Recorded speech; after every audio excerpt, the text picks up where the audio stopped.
Lucky Lefty podcast. The Onora boys are in the building. Brought to you by Onora Whiskey, OnoraWhiskey.com, that premium American whiskey, OnoraWhiskey.com. And if you drink, by all means, make sure you do it responsibly. CFB Nation, presented by Twisted Tea. Hey, hey. So we're going to recap the first part of the season today. I'll recap. LL question of the day. How are you feeling about the first half? Do you feel like neutral? Like, okay, we should have beat Ohio State, but we came back and throttled USC. Are you disappointed? Did you feel like Notre Dame was a better team coming into the season than they showed? Or are you ecstatic? Is Notre Dame right where you thought they would be at this point in the season? 6-2, tough schedule. Let us know what you think. Lucky Lefty question of the day. Left, where do you sit on this one? If it's disappointing, I don't think it's disappointing. I think they are who we thought they were, and we said that they were going to do this, and we just hoped that it would come for a better outcome against Ohio State. I don't think either one of us was expecting college football playoff. We thought they might be able to sneak through the back door. We knew Sam Hartman was brought here for 3 games, right? He's brought here for 3 games. He was brought here for Ohio State, USC, and Clemson. And brought meaning playing above the talent of the team to propel us to victory. That's what bringing him in means. Did you really believe he was capable of doing that, though? I thought he had the potential to unlock the untapped potential in the receiver room, looking at the fact that he's turned some guys into 1,000-yard receivers at a school where I'm sure we could recruit better receivers than the production that they've had, even though Wake Forest had great production at receiver and was still able to Sam Hartman was able to make a lot out of it. And I was thinking that he could bring out of that some of our guys that are really on the verge of crossing over, being productive, like a Jaden and a Deion Cosley. So the bigger shock to you is that, because you were on Twitter last night, I think it was yesterday, discussing this with a couple of fans. And I think you pointed out that Sam Hartman is just not that quarterback that's going to carry a team. Yeah, he's more of a guy that can supplement what you got. He's like a protein shake. You know, they tell you to take a protein shake as a supplement, but not as a meal replacement. Right. He's more of that, you get your carbs in, your proteins in, and you finish with a shake at the end of the day. I think Sam Hartman, for me, coming over, the excitement was, flowing through the fan base. And I was pretty consistent saying that Notre Dame could do just as much for Sam Hartman as he could for them. And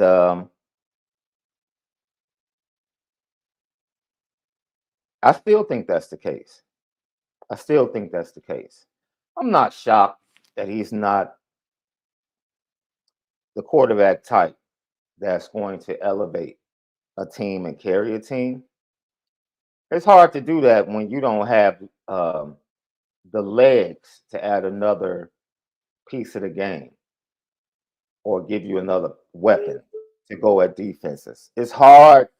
I'm trying to think of a quarterback that could elevate the talent around him that could not defeat defenses with their legs.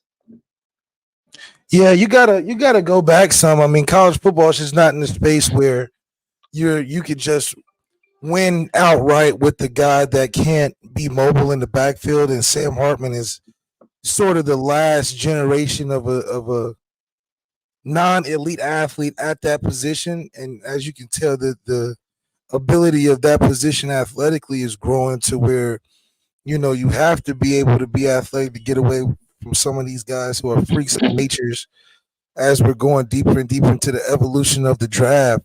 And Sam Hartman was just a very good. If we had a Ferrari, he would be the nice coat of paint. He wouldn't necessarily be the engine because I feel like that's the offensive line and running game. He wouldn't necessarily be the plush seats in the car, the steering wheel, because we have a lot of talented guys that are shiny recruits. The shiny bells and whistles of recruiting. We're able to dress our team with that. The Ben Morrisons and the Cam Harts and the Aldricks. Those are more valuable pieces to the car than the nice shiny painted coat that raises the value of it, not more than what a Hemi engine would. Mm. But the painted coat to take the rust off can give it some value to make it look more attractive than probably what it is already. So at this point in the season, is there anything that has surprised you about this team? I think this team, if anything, the ups and downs, we didn't just beat USC barely like we've been in close games these last 2 weeks. We beat them like we should have been whooping teams this whole season.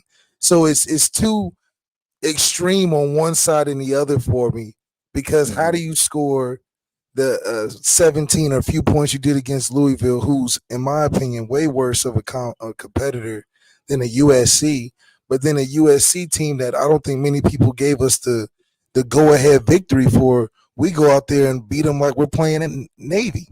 First game of the season. Treating them like they NC State. First game of the season. This is a top 10 team. So the drastic differences in week to week are surprising, because I felt like Marcus Freeman has been a consistent constant in the program to where you can lean your hat on a guy that's working 24/7, trying to bring the things that he wanted to build a program with. And there's a lot of belief behind that with him. It's just surprising to see the team not be as consistent as their head coach. The biggest surprise for me is the fact that it took 8 games for the special teams to make an impact. Really? Yeah, even with the change from Mason to Biaggi, I thought there would be something still in place, especially with the players. And well, did you think that they were going to have more success than last year, which was, by a lot of standards, top 5, top 10 in the country? But see, last year, anytime you block a bunch of punts, that's not going to happen next year. Okay, yeah, that's what I'm saying. Like, we did some things that is hard to repeat, even at a good unit the next year. But once I found out Chris Tyree was returning punts, and once I found out that Jeremiah Love and Jadarian were going to be on the kickoff squad, I'm like, okay, Notre Dame is probably going to take one back, especially early on against the worst teams on the schedule.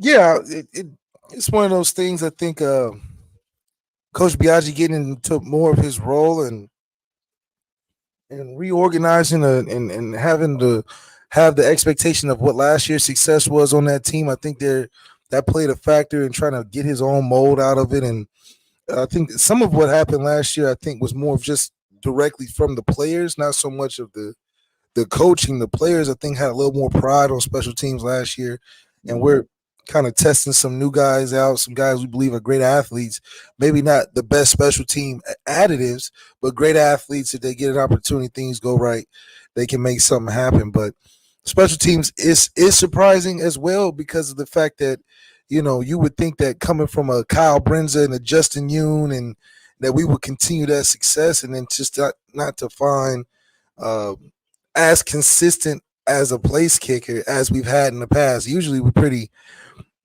good place kicking wise. maybe not the best in the nation, but we definitely wasn't the worst. And I don't think we're the worst now. But the standard of the special teams unit, it seems like Schrader, laboring. the last 2 games, he got himself right against Louisville, and then he kicked well against USC. So Yeah, maybe he's coming on, but maybe Justin Yoon sprinkled a little I'm something telling on you, him. just you showed up, the whole place lit up. You got to do it for the all-time leading scorer or something. But man, it's a little concerning considering how much of a factor it played into these games that we lost, especially just the season as well. But Marcus Freeman's recruitment of that area of the team, I thought was a little surprising considering how hard he goes for offense and defense. You would think he'll just trickle down and at least visit a couple kickers on his route of recruitment just because he's all encompassing on this building the physicality and building the program and culture. So I'm sure he'll probably address that going into the offseason because this was a big recruiting transition for him this year, I think, as opposed to last year. And I don't know if it's a surprise because I don't know who to blame it on. Right? The way the season started with Rico and Jaden Greathouse being productive. That wasn't a surprise to me. I saw them in the spring. Because of the spring game or just because of them coming in as a talent? Dude, I saw them in spring practice. And I'm like, they run really good routes. They know what to do. And they both love blocking. Yeah, if you love blocking, that's how James Onowalla really carved the role out in his early on years. He could block. And, he obviously the route running wasn't always there in the beginning, but his blocking got on the field, which led to special teams, which led him to damn near get transferred to defense. And, the rest is history where James' impact came in. But receivers that are willing, especially young guys that are willing to go in there and block, you can find time on a team that has no number one receiver. I mean, it's just what it is. We don't have no number one receiver. So we're taking any traits and any valuable skills that they bring outside of, the standard receiver things. But it definitely helps when you're willing to block for a team that likes to run the football. And I know they have some great impact on that level. And they're big players. We talk about recruiting kids that are ready to play day one. Rico and Jaden Greathouse coming in are just as big, if not bigger, than some of our receivers that were there. So a size perspective, we definitely recruited more size, I think, in this class as opposed to a few years before. I mean, the biggest size I've seen was probably the Brian Kelly's first or second year recruiting. We recruited some big monsters. Those were the Calibres and the Tuits and the Knicks and all of that. So I do think that recruitment-wise, it's a surprise we haven't went harder in the special teams area or just address the whole punt return part of the game that we have. I just think it's so unnecessarily ineffective. Like, why don't we have no major, setup returns or at least a punt returner like we used to back in the day with Rocket and Tim Brown? It's like we got guys that are fast, maybe not quite like that, but we got some fast dudes. We got some fast dudes. Lucky Lefty podcast. So the defense is a surprise to me, Left. The totality of it. I didn't think they would hold Ohio State to 17, and I didn't think they would do. Wait, we held them to 21 last year. Wait. No. I just didn't think this defense up front was as good as the defense up front. You lost some veterans on that defensive line. We didn't know what we had on this defensive line. We knew we had Riley Mills, Howard Cross. No one had Howard Cross leading the team in tackles, bro. No, but we said that the production of the D-line will be more effective than last year's D-line with the superstars and the guys that we had, just because all of them are individually good, none of them great, but collectively you got a bunch of good talent. You'll have some production because it would wane on the team eventually when you're going against a bunch of 4 stars. Now they may not be king of the castle, but hey, a Tyson Ford at 6'8", a lot of body to handle, and he'll grow. You know, Jordan Patello, very strong, stout guy. Riley Mills, veteran experience. Howard Cross can fit into that because there's no number one. You know, you put a group of dogs in the room, you would expect there to be a big dog at some point. We just got a lot of little puppies right now, with a lot of energy and a direction that they're looking to go. But it's good because through that we can find the Howard Crosses to step up. You know, the Riley Mills and the Jason Anyes and the Jordan Patellos to chip in. And then when you step back and look at it from a unit perspective, oh yeah, we're productive. And I think that's good for us right now defensively to have a unit that's productive. But offensively, we need an X factor. We need a go-to receiver. You know, Aldridge can't win us all these games running the football, as we've seen, and he's done well. Either he's hurt and not 100%,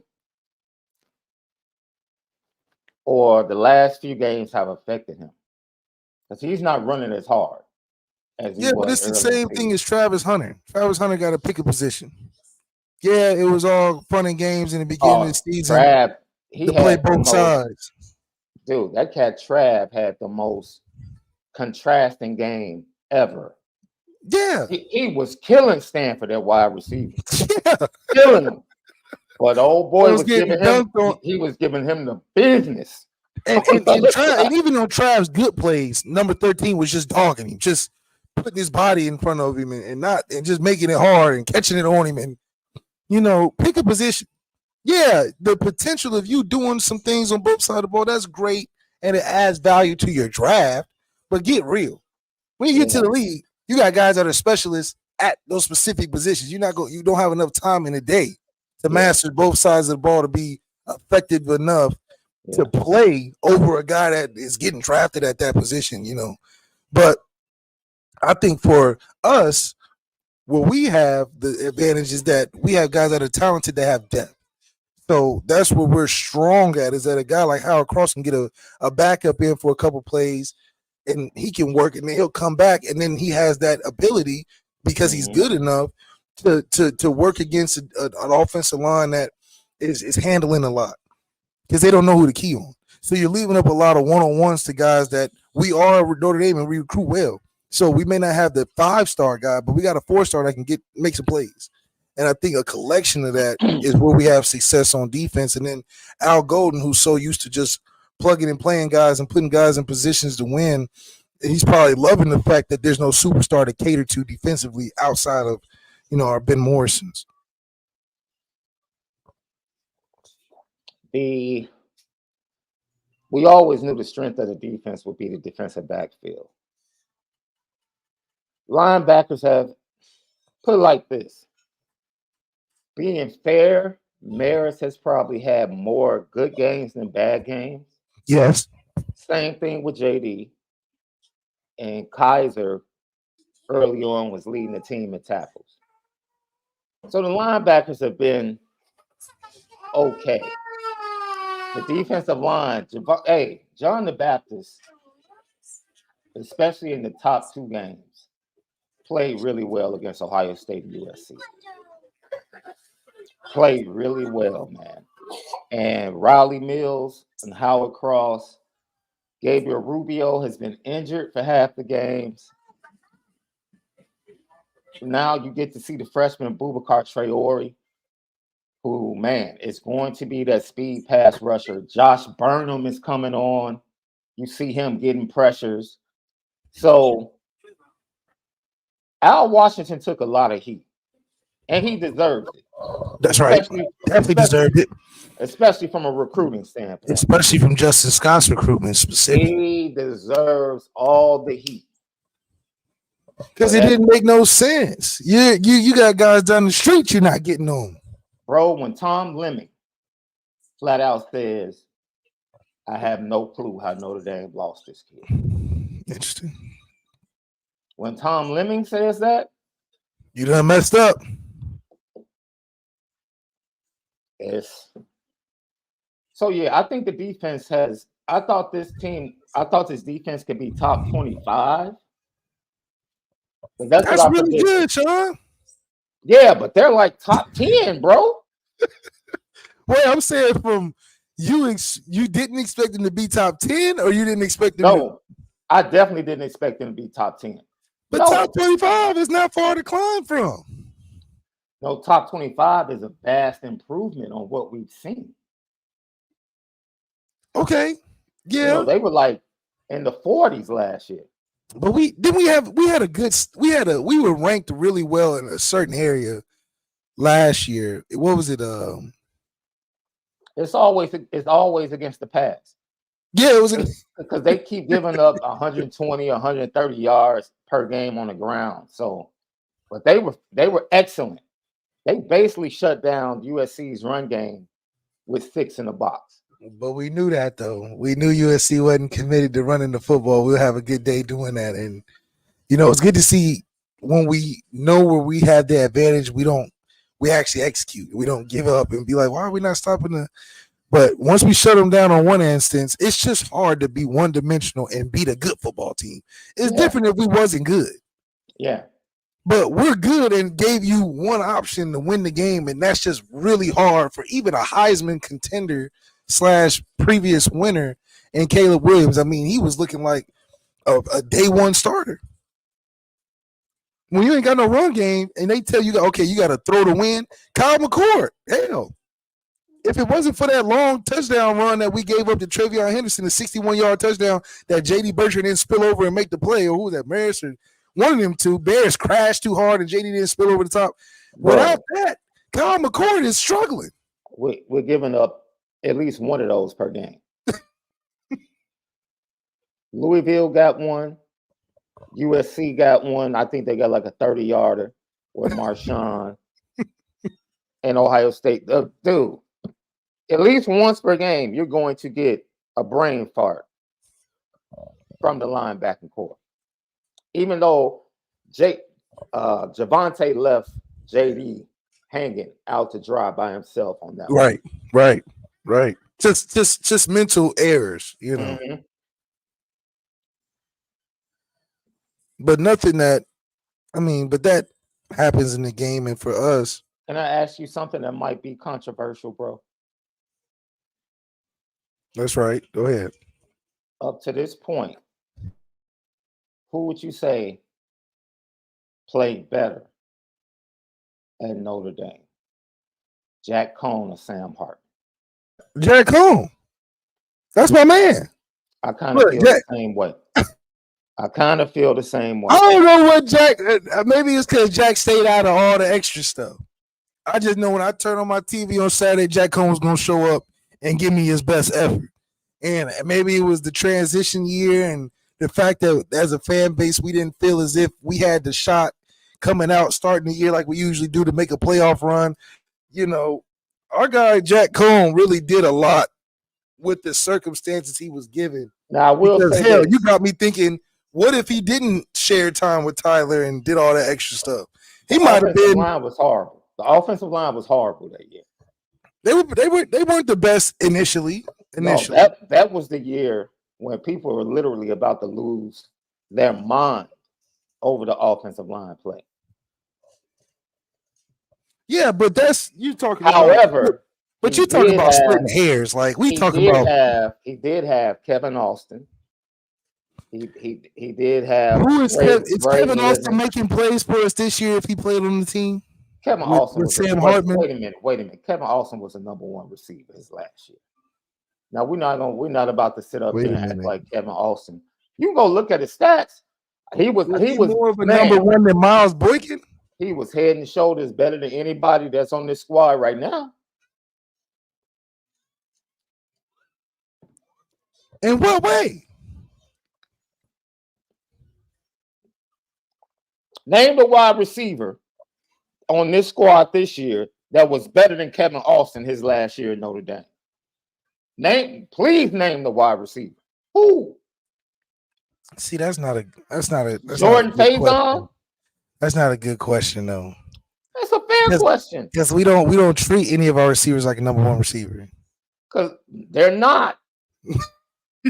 How can someone treat you like something you're not? It takes me back to something my grandfather used to say.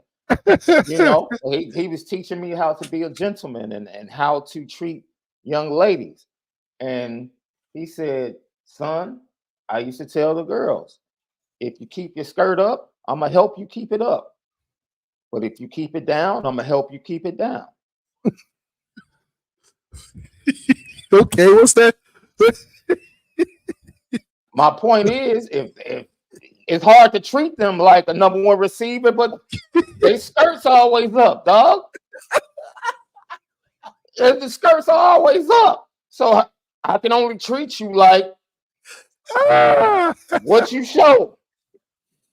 But how much of that is we don't carry our offense as if we have a number one receiver. Unfortunately, we act as if we're Air Force. We throw it on occasion, and I think it's frustrating because teams that aren't good got number one receivers. So I don't know what in our offense is preventing us to enact the number one receiver call. Because remember, I had this whole complaint leading up to the season. I'm like, yeah, the play from community is great. Mm-hmm. It's great to see 15 guys catch the football in a game. 20 guys rushing, 20 different guys touching the football in a game is great. But when we play in Ohio State, when we play in Louisville, when we're in these games where we need a dude, how do you identify that in a group that you're trying to share the love between everybody? That's where the issue comes in for me. And in our losses, it became apparent we don't have a number one receiver. That's how I knew we didn't have a number one receiver. I'm looking at the Louisville game like, all right, it's time to start turning up with our Marvin Harrison Jr. Where is he at? Not that a freshman can't do it, but we're Notre Dame. We got a true freshman, our best receiver. Think about how fast Rico went from getting in to being a starter and we're forcing the ball to him. It was within 2 games. Is that why Kenny Minchie called up to Notre Dame and said, look, it's only going to take a game for me to be the starter? It took Rico Flores a game and a half to be pushed as a starter and then to be forced to football like he's our number one, a true freshman. So it is concerning at the fact that how is that possible at a place like Notre Dame? Because it goes back to our recruitment. What were we doing recruitment-wise? All that effort's got to show on the scoreboard. And for our receivers to have, once again, if Charlie Jones was in this, if Charlie Jones was at Purdue right now, he will be back-to-back stat leader against Notre Dame. Oh, he definitely will have better stats than Notre Dame for the second straight year. Stat leader. If he was at Purdue again with Hudson Card, Charlie Jones would definitely have better stats. Once again, overshadowed the room. How? We got a passer. We got a passer at the quarterback position and can't find a receiver over 1,000 yards. Whoever you made that bet with, you might as well cash it in right now. They haven't been back. That's scared. They haven't been back. He done watched the third game of the season. Was like, yeah, we ain't winning that. We ain't getting that 1,000-yard receiver. Hey, Charlie Jones is what, the 4th receiver for the Bengals? The 4th. He might have better stats in the NFL than this receiving core, dude. Let me check his NFL stats.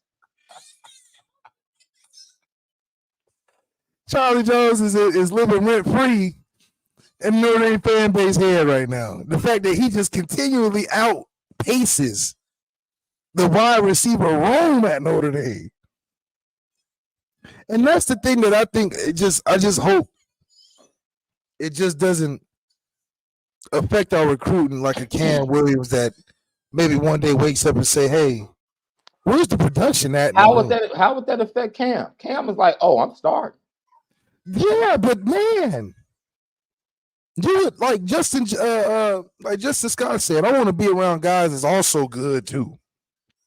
And I don't understand how yeah, I want to be next to a dog. I want to be next. Why Yeah. is Ohio State so successful in receivers? Because they got dogs in front of dogs in front of dogs. Dude, Brandon What Ennis do you and mean Brian Carnell. Hartline ain't got a coach for real? Brandon How Ennis much and coaching is Brian Carnell. Hartline doing? I talked to Carnell Saturday night. Brandon Ennis and Carnell both caught their first touchdown this past weekend. What do you know? As freshmen. What do you know? Just dogs. Just dogs. Just get in. Okay, we're gonna call it for you. You go do your thing. Really can't get reps. Why? Because there's dogs in front of you. And we steadily telling people, hey, we like them. We just can't trust them just yet. We ain't asking the receivers to do your taxes and trust them with your social. Mm-hmm. We're just asking to put him on the field and call the plays that you recruited in the run. That had to be the the wide receiver core and the way things have gone. It's a surprise to me. I didn't think it would be this bad. Exactly. This bad where you're like, okay, when are we going to win a game where the receivers are just kicking butt? Receiver-led game. Even in the games that aren't the big three. Right. Our receivers to show out versus Duke. You can't even get a DB of equal talent value to the receivers we can recruit. If you just think of the landscape of high school receivers and transfer receivers, they're not having Duke as their top 5. Bro, I should have known, but I didn't see the sign. I did not see the sign. Or I didn't take the sign serious. Remember I told you, I called you as soon as I got in the car, leaving practice this day in the spring. It was a Saturday practice. I'll never forget. That entire week, Notre Dame media did nothing but post touchdown passes. That's right. They showed Braylon James. They showed Rico. They showed Deion Colsey. They just showed touchdown passes all week. I went into the Goog, not to the Goog. I went into practice, and Benjamin Morrison basically punked every wide receiver on the roster. That's right. That was the more iconic practices of the spring. And drills. He was like, and you heard him say, yeah, ain't gonna be no touchdown videos today. He was talking trash. And I'm like, man, this cat Benji is mad because they've been putting up clips. Notre Dame media try to hype up the receiver room. And that cat Benji was like, I'm about to show y'all. That's right. He went bump and run on every receiver and shut down every receiver. Every single one. Shout out Mike Mickens, probably putting the battery in his back. Man. Mike Mickens got to get paid that big boy DC coordinator contract. Shout out to him, man. And I laughed because I thought it was funny. But I guess looking back at it, it's like, but heck, you're not going to see defensive backs better than the ones you practice against. They should be ready to smash everybody else. Because the secondary's got to be top 10 in the nation. Yeah. We holding Ohio State to what we holding them. We holding USC to what we holding them. No team on their schedule is going to, well, Utah. But hell, Utah won 48-45 last year. They ain't even get that many points versus us. Hey, bro, that cat Marvin Harrison Jr. has been eating real good since Notre Dame. We know ever since he left Notre Dame Stadium, that cat Marvin Harrison Jr. has been killing. That's right. That's right, because he's going against the Big Ten that's a little challenged in that back half of the field. You got to go to the SEC if you want to see some secondary action, or come to Notre Dame and get you a full experience, which we're putting on display week in and week out against top quarterbacks. When the last time Notre Dame has faced that many top quarterbacks going into a stretch that we went into? Outside of Jack Plummer, we've been facing dudes. Kyle McCord, I mean, he's playing better, obviously, after us. Mhm. But he's playing good. You can put him in that category. He's playing well enough. And to hold him to what we hold him to. Hell, we held CJ to what we hold him to, and he's balling in the NFL. So Notre Dame has a lot to hang their hat on. But at the same time, there's a lot of concern figuring out why in the games that we're supposed to win, we're coming into the crunch time where we're making guys heroes that, listen, we shouldn't even be close to these teams that we're playing. Like, So how are we hyping up Sam Hartman beating Duke on a last-minute drive, making a great play, but it's like, damn, how are we in that position versus Duke? You Sam Hartman at Notre Dame, you're supposed to be 48 piece. Like we put that 20 piece on USC. Well, who knows? It is a surprise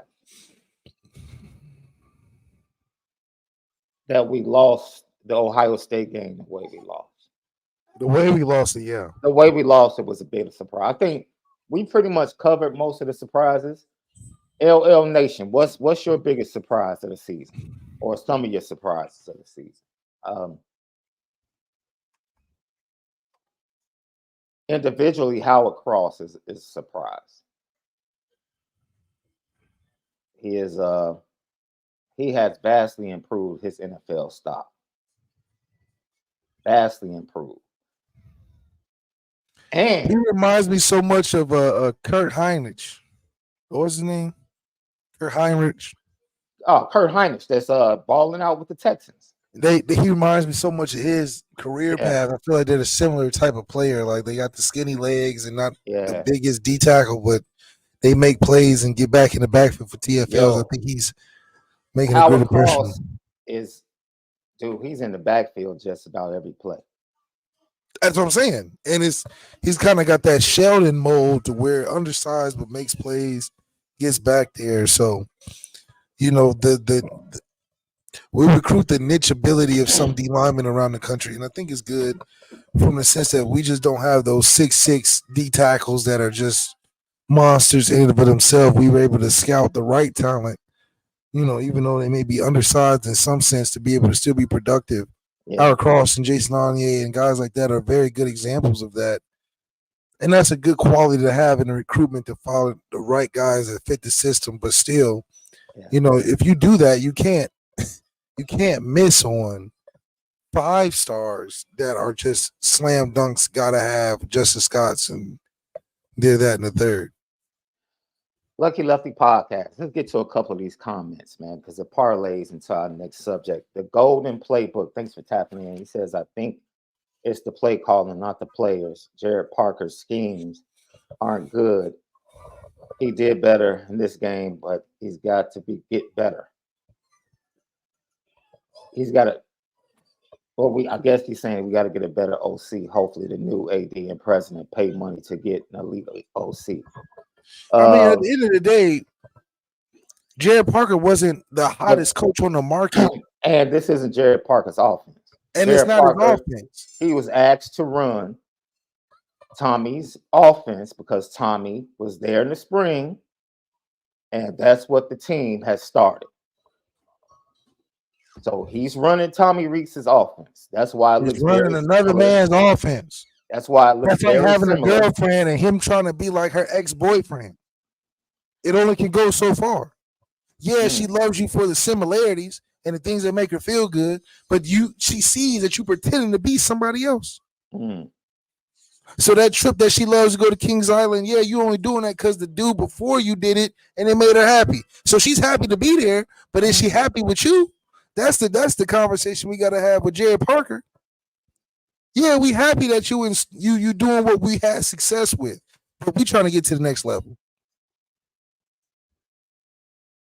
She's trying to get married. She had a good fun 5 years with the dude before. But you in there doing the same dates, the same lines, the same compliments. It make her feel good, yeah, because that's what makes her happy. But you're not doing the next level things like we need to get to where we want to get to, and that's a championship. And Marcus Freeman knows it. He knows it. He knew it when the press conference. He said, I don't know if that's what I want to do. That's not what I want to do offensively. But if it's what's going to help the guys we have to get to the next level, we can do that for a year. He should have said for a year as a caveat. Just to let people know this isn't a long-term thing, especially if Marcus Freeman wants to keep his job.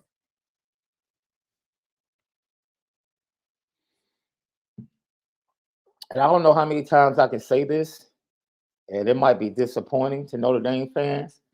There will not be a new OC next year. No. Don't count on it. First of all, because like I said, Jared Parker has the caveat of going in and saying, y'all asked me to run that. Straight up. The same way they asked Marcus Freeman to take a job with an assistant head coach. The first time in the history of college football, you get an assistant head coach, not an assistant coordinator. Or a head coach of the offense. Yeah.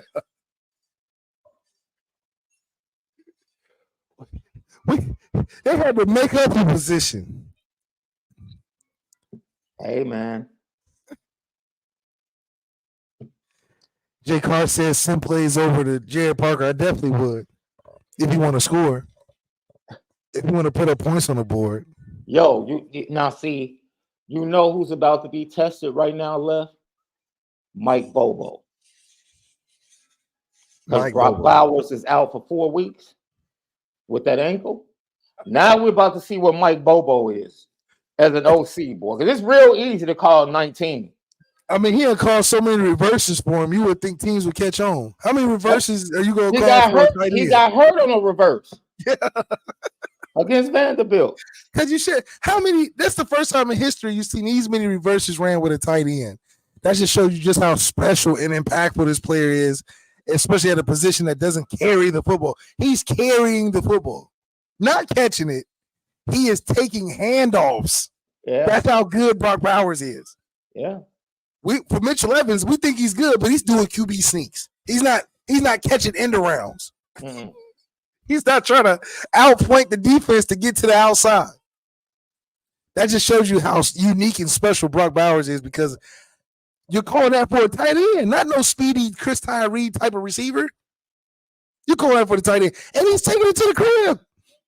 He ain't just getting good gains or getting positive yards. He's taking it to the crib. Like they've been game planning to call the play for him to score. Like, we know we're going to catch him on this. So, yeah, Brock Bowers' impact just on a football team is going to make it hard for the offensive coordinator in general, because you got to replace a talent that is really generational. We ain't seen a tight end this productive on offense. I mean, this man scoring points like Justin Ewing was scoring points for us, and he was the kicker. I mean, the man scores points, and he's a tight end, like not a receiver, not a quarterback, but to get that much production out of that unit, we could take a page from that. I don't think Michael Mayer was as productive just on a day-to-day basis. Like, they game plan for Brock Bowers in the offense. We just have Michael Mayer that we can always say we can go to. He's got to get 10 to 12 touches a game, this and that. We can move on. Brock Bowers is weird. What can we do with Brock Bowers and then compliment off of him? That's a whole different mentality. Mm-hmm.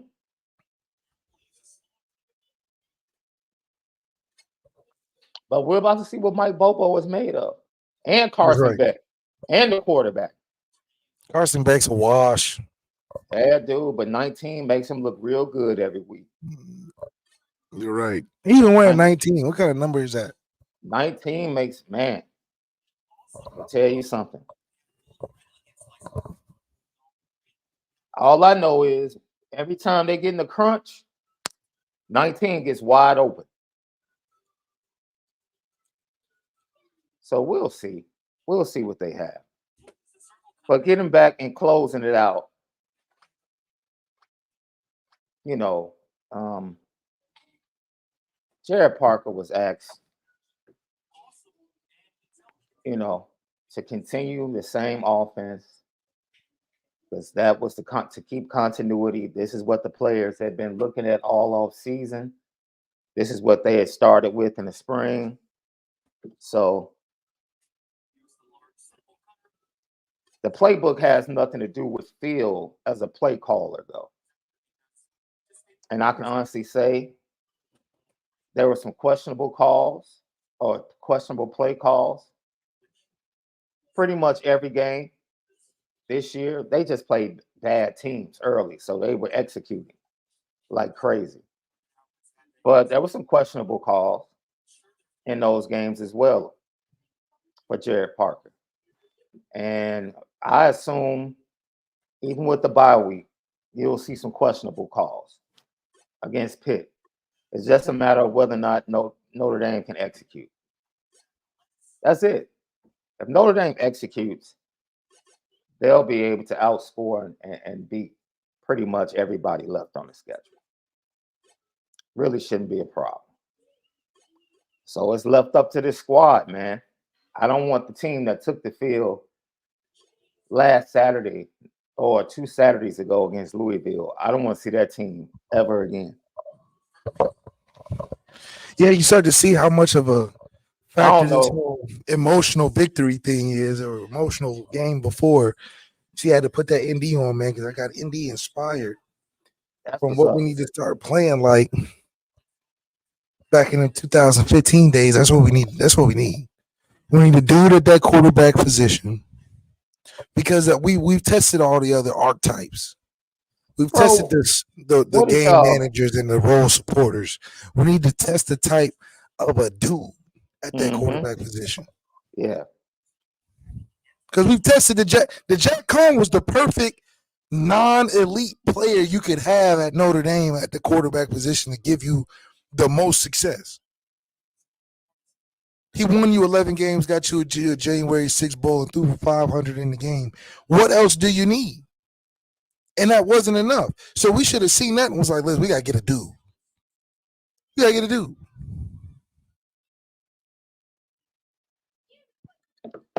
Oh man.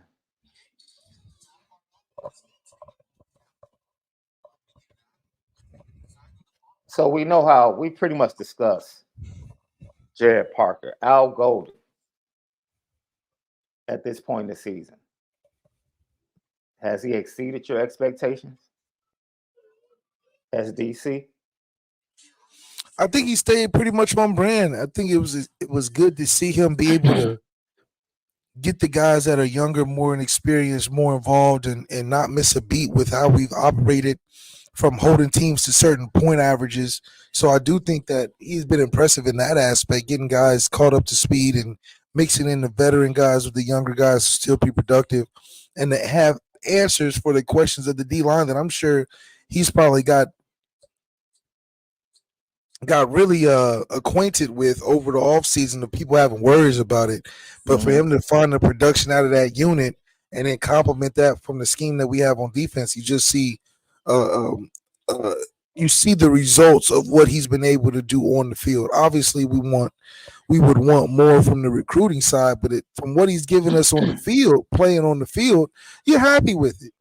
If that's the trade-off we have to have for a recruiting aspect, I can live with that because at least he's giving us chances to win every game with that defense going out there holding teams to below 30 points. I mean, now college football is about can you score over 35? He's holding dudes at less than 21. So it's only exposing more of what the offense is lacking, if anything. Like he's been making the offense look bad because he's been doing such a great job defensively. That's why Sam Hartman keeps talking about buying him a Ferrari, dude. And Sam Hartman knows this defense is holding it down. From a lot of embarrassment and bad articles written about him. Man. Putting up terrible, points on the board. Now, does he play terrible in these losses? No. He didn't play terrible versus Louisville. He didn't play terrible versus Ohio State, but it wasn't what we signed you for. But you did play to your talent level, which we've all agreed that it's a tier 4, tier 3 type of talent? Yeah, that's what Bruce Feldman said. Tier 3, tier 4 quarterback. Pretty much. Stayed on brand. Yeah. That cat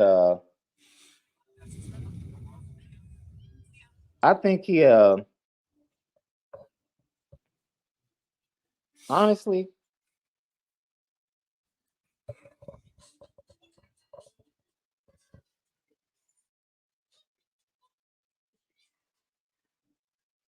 I'm not sure if Al Golden will be here next year. No. I wouldn't bank on it just because, you respect the fact that he's doing an incredible job. I mean, he put his resume out there. I mean, it's going, people going to poach, and he's got the poachable resume for sure. Not only is that poachable resume, he's doing it at Notre Dame, so he's getting the competition each week and the challenges each week with the top quarterbacks in the country, not just the top quarterbacks in the conference or guys that's having hot streaks. He's gotten these draft pick players that he's been able to put great schemes against. So CJ Stroud, I put on my first top of the list resume and said, we had him in 21. He ain't been like that his whole career at Ohio State. So to be able to do that to him, and then Caleb Williams, I'll put second. Yeah. Because he won the Heisman, and I held a Heisman winner and basically embarrassed him. Gave him 3 interceptions, terrible point total. Those 2 games alone gonna get you some looks at the next level, especially how they're salivating over where Caleb will fall in the draft this year. Yeah. It's just, he's set himself up in a good position, but it shows how much of a boost a Notre Dame credential is on your resume when you do it at Notre Dame. It's a great stepping stone piece. Every damn near defensive coordinator got a head coaching job somewhere within the 2 years they've been there. We can't hold on to defensive coordinators damn near. Yeah. Because of how hot they become after 1 or 2 good seasons. Yeah, I'll disagree with the chat, the conversation that's right there now. Al Golden is the 3rd best coach on this staff. I can't call you the best coach if you don't recruit, bro. That's facts. Mike Mickey's got to be first. This is college football. If you don't recruit, there's no way I can call you. You just can't be a number 1. No. He's a DC that doesn't recruit. And that, nope. It's not a program builder. It's a good transitional piece, quick fill in. We can hold up with a guy like this as we transition to a more solid foundation from a culture standpoint. Yeah.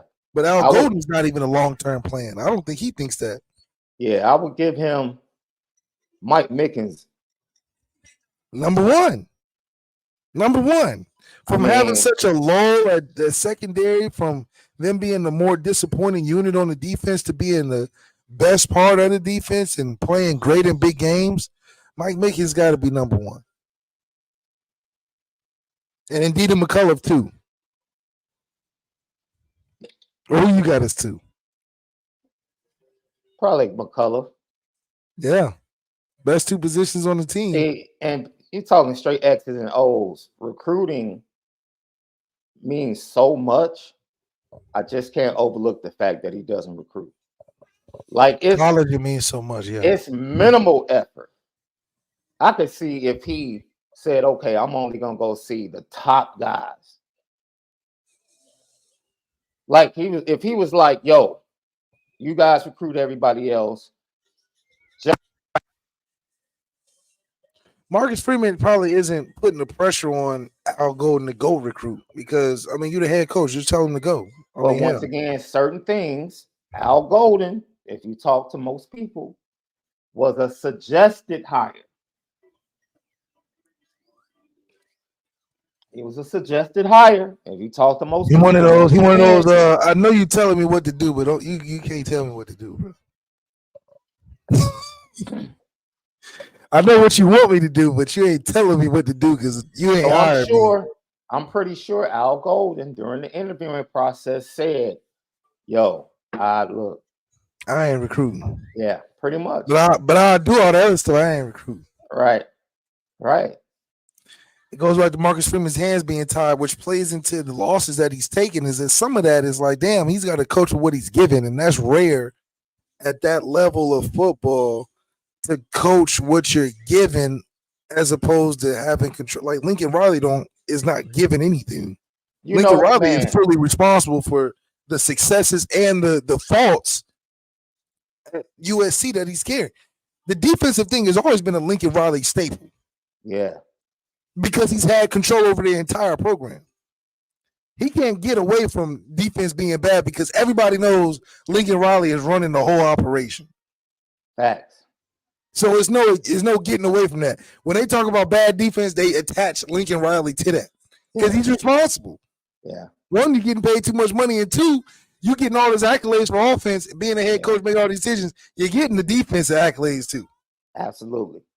Marcus Freeman, on the other hand, is a unique position because it's the first time in history where he's being suggested guys to hire with titles that would suggest that he's not even in full control. How was Tommy hired before him? And he's the head coach. That's a good question, Jay Henry. Who would be the guy if Golden leaves? Mike Mickens. I don't think it would be Mickens. Mickens got to go get his money somewhere else. I think it's someone. How can I say this without saying this? I don't want to let too much, because I don't want to say anything and then it ends up on the message board.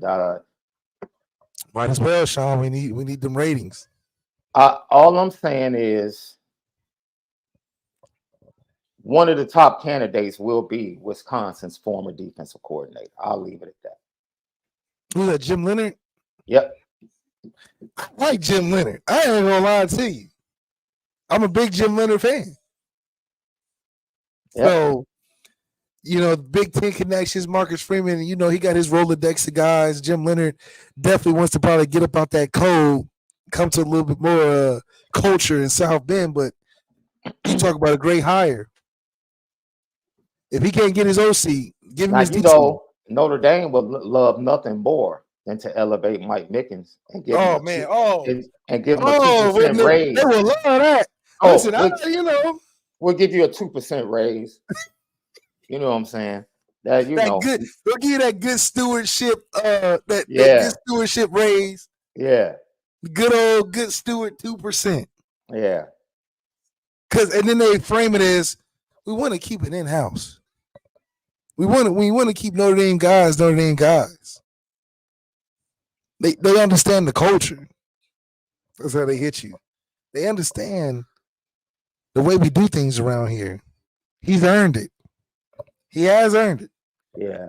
But that's it felt better when Marcus Freeman felt like the hire that earned it instead of the hire that everybody told them to hire.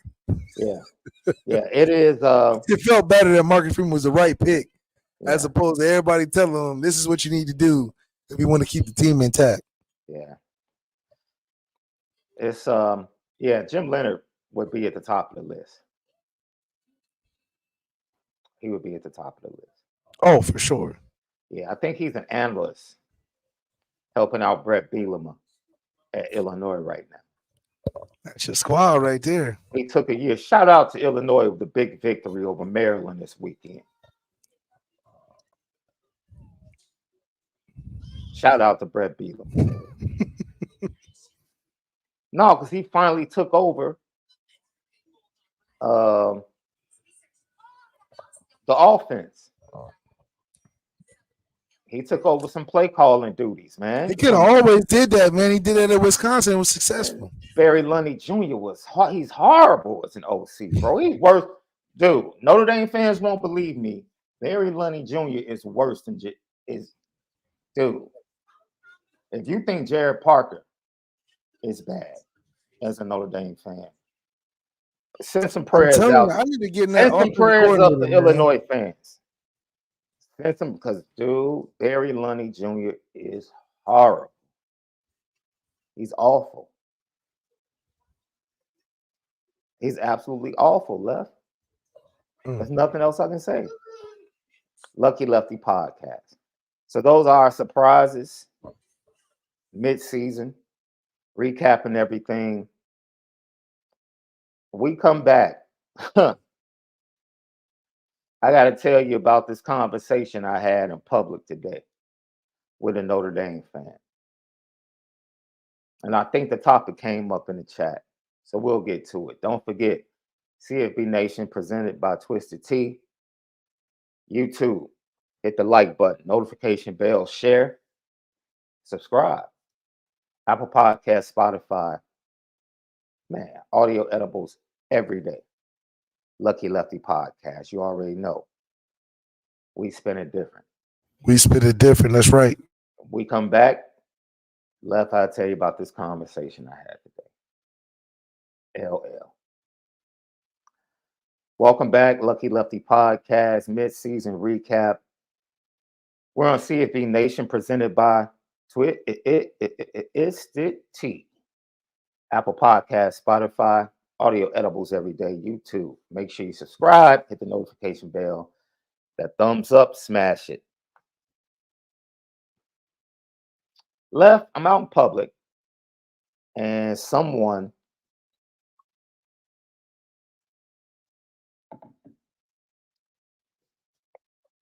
notices me. That's right. Hey, Lucky Lefty growing now. They're like, Sean. And I'm like, yo, what's up, brother? And he's like, man, how you doing? How you feeling? Which I appreciate. It's like, man, I'm blessed, man. I'm really blessed. Thank you. I appreciate that. And he said, did you see, we talked about the game. He said, did you see the Notre Dame student that trolled Caleb Williams and ran up on him asking him what a nail polish was? And I said, yeah, I saw it. And he was like, yo, that was great. I said, well, stuff like that is always great until one of the students gets hurt. That's right. And then, you're going to have a problem with the athlete. But I said, yeah, it was kind of funny. And he was like, man, you like Caleb Williams? I said, yeah. What? And he was like, why? Huh? Little Left, what's up, my dude? Sorry.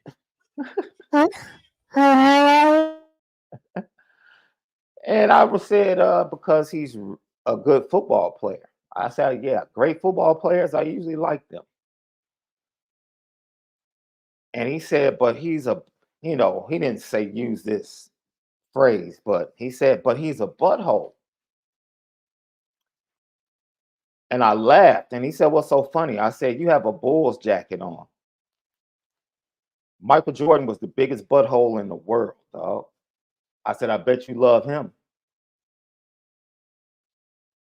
And he was like, well, but Mike, I said, no. You said you don't like him because he's a butthole, but you don't know him. You're judging who he is off of one incident. But you love Michael Jordan. He was a butthole. I said, you probably love Muhammad Ali. He was a butthole too. I said, you probably love Larry Bird. Larry Bird was a known butthole. I said, anytime you go pick a great player, vast majority of them are buttholes. I said, so he's a great player. You think he's a butthole. That means he's on brand moving forward in his career. And he was like, I just don't like him. I said, man, I respect that. I totally respect that. Totally respect that. Have no problem with that. But man, I don't know why it is, but it just seems like that trait, that butthole trait, is kind of like assembly required when it comes to great players.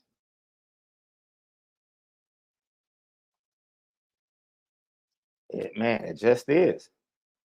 it just seems like all great players were buttholes, man, or viewed as buttholes, shall I say?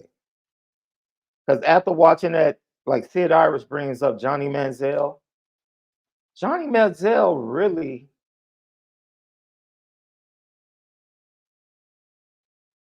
I don't know. Johnny Manziel really wasn't a butthole until he got to the pros. He was just a college kid that wanted to party, in my opinion, at Texas A&M and didn't take football seriously.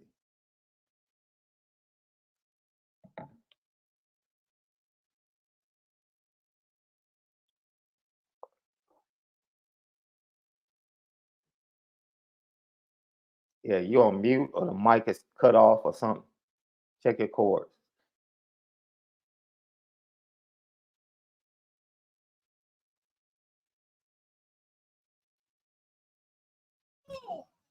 There you go.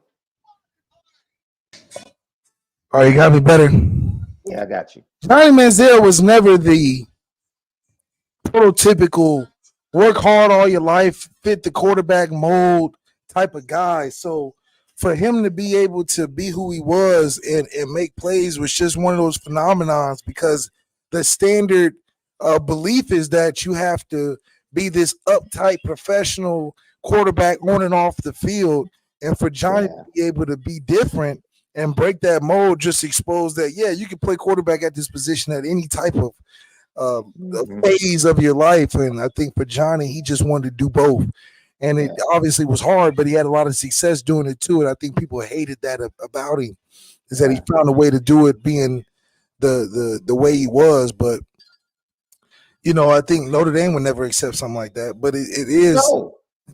No. But it does have benefits. You know? Hey, man, look, we love the Notre Dame fan base to death. Notre Dame fans are some of the most judgmental fans on the face of the earth. If they keep it 100. If they keep it 100. They just are. Why? Because of the brand that is Notre Dame. It creates that, right? Like that type of stuff would never happen at Notre Dame. Okay. All right. It is what it is. Man, if the world could see some of the things I did, some of the decisions I made at 18, 19, yeah, bro. I made some really, I embarrassed my parents, what they stood for. You know, did the decisions get better in your late 20s? No, my decisions got better immediately. Really? Like oh man, it took one really big incident where my parents bore the brunt. Because my dad is a known pastor in the city, bro.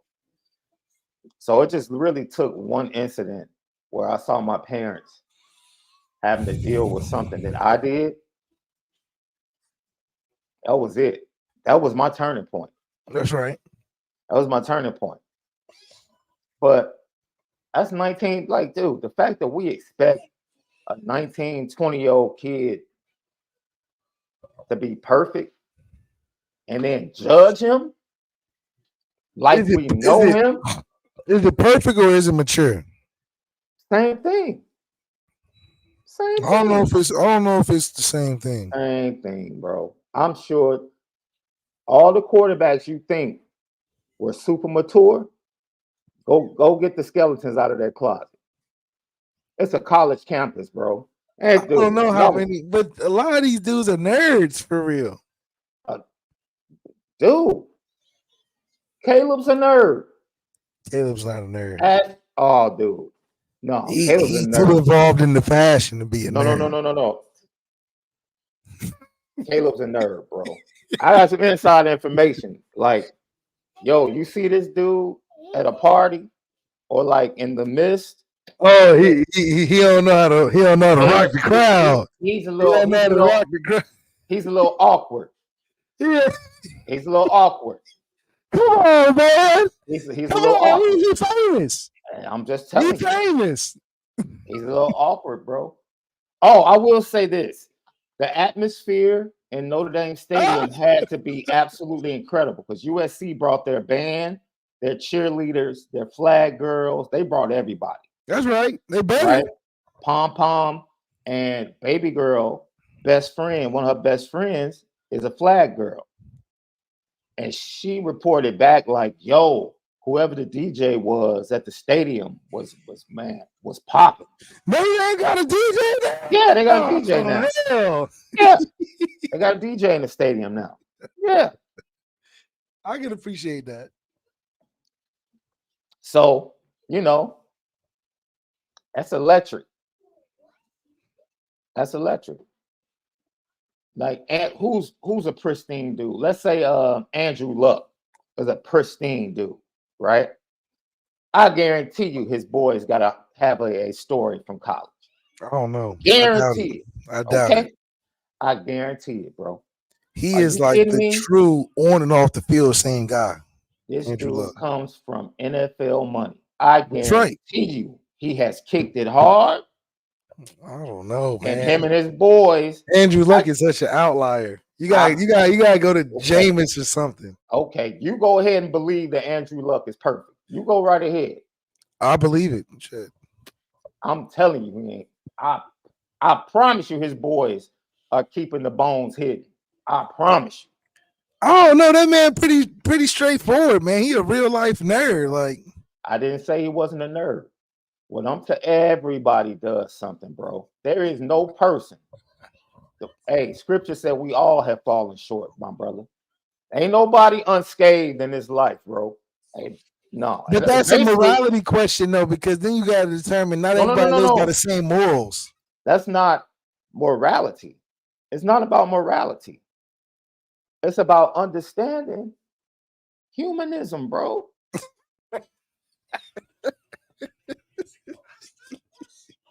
It's about understanding humanism. Like, you know what I do, right? You know what my dad does, right? That's right. I didn't expect my daughter to go to college and not partake in libations. I didn't have those super expectations for her, bro. I allowed her to live her life. Live your life, baby. You know right from wrong. You know how I live. Go live your life. I can't be there to make every decision for you. I can't. That's right. And these kids make bad decisions, dude. Come on, dude. You played for Notre Dame. You talking about Andrew Luck, though. Andrew Luck. I said his name because he's the most pristine dude from an image standpoint. And I'm guaranteeing you that Andrew Luck has done something stupid at 17, 18, 19 years old. He ain't done nothing crazy. He may have done silly things. We talking about something criminal? I don't believe he's done anything criminal. I don't believe he's done anything that put him at risk of anything. But maybe that's just me giving him too much credit. Dude, looking at him, he just looked like a... Has Caleb Williams done anything criminal? I'm sure he has. I'm sure he has. Because you in that fashion industry. So he's done something criminal because he's in the fashion industry? Nah, you're bogus for coming at the fashion. No, you cultured. You know what's going on if you're in that fashion industry. You know what the hell going on. You know what type of stuff taking place. Yeah. It's some shadiness. It's the fashion industry. It's crazy. It's absolutely some shadiness. Them boys coming with them leather pants and all type of crazy get-ups. Yeah, they know something going on. That's my point. But Andrew Luck was never that. He was just this is my personal opinion. And I'm speaking only because of what took place last year. First of all, Notre Dame fans were mad because he embarrassed them last year. They wasn't. The nails just made it worse. Notre Dame fans were mad because he walked on that field in the Coliseum and made y'all look stupid. The nails were low-hanging fruit. And the nails were low-hanging fruit to just further the anger. Period. Right? I'll say this again because I said it last night. If you're trying to attribute I've seen Notre Dame fans say this. If you're trying to attribute his lifestyle, like you know what his lifestyle is, to him having FND on some nails, then you're a jerk. You're a jerk. You're a jerk. Now, if you just want to say it was a soft move and he's soft, all right, that's fine. But when you try to use that to attribute his lifestyle and who you think he is, you're a jerk. You're a goofy. You're a goofy. And I've seen it too much. I saw one dude, you saw the tweet. I told y'all who Caleb Williams was. I told you Sam Hartman is the best pro-ready quarterback. What? I said, man, see, this is the type over the top. Notre Dame fans is going over the top. Just like, be happy what are we with talking win, about? man. We be happy that we played good and we won. They take it too far. Man. You talking about play better than say? Come on, listen. Caleb is who he is. Sam's who he is. It was just this day. Sam got the better version of what they wanted to do. It's just what it is. But I'm not gonna sit there and start wilding out and act like Sam is just so much better than Caleb. Like, come on. I can be a fan, but I ain't gotta be unrealistic, illogical. You know, I could be. Dude, the Chicago fans, because I already gave the Michael Jordan example. You want me to give you one more? There is no team in the city of Chicago revered like the 85 Bears. No, none. The 85 Bears were the most non-humble, disrespectful team in NFL history, bro. They recorded the Super Bowl shuffle 5 weeks into the season, left. But everybody loves the 85 Bears. These dudes recorded the Super Bowl shuffle 5 weeks into the season, bro. But Chicago loves them. You cannot tell That's Chicago right. anything about the 85 Bears. No. Nothing. No, nothing. Was that humble? Was that humble? No, Man, stop playing with me, dog. Yeah, man. Yeah, and then the people that try to sit there and say, I wouldn't want him on my team for Notre Dame. Man, stop capping. Man, stop capping. Yeah, definitely stop capping. Stop that goofy stuff. He can paint his nails away. Oh, we would love it if he painted his nails. He was playing for Notre Dame. F Duke, F Louisville. If he was painting that, Notre Dame fans, the same Notre Dame fans that's talking trash would be like, if I painted my nails, F LSU, F Texas. They would have loved it. They would have loved it. If you were in the Music City Bowl with your nails painted F LSU, you darn right the fan base would have had your back. You darn right they would have. And no one would have been on Brian Kelly talking about Brian Kelly shouldn't have let him do that. Nobody would have said that. Yeah, Brian Kelly would have played into it. You know, he would have go with it with whatever hot. He gonna go with it. He would have held me down.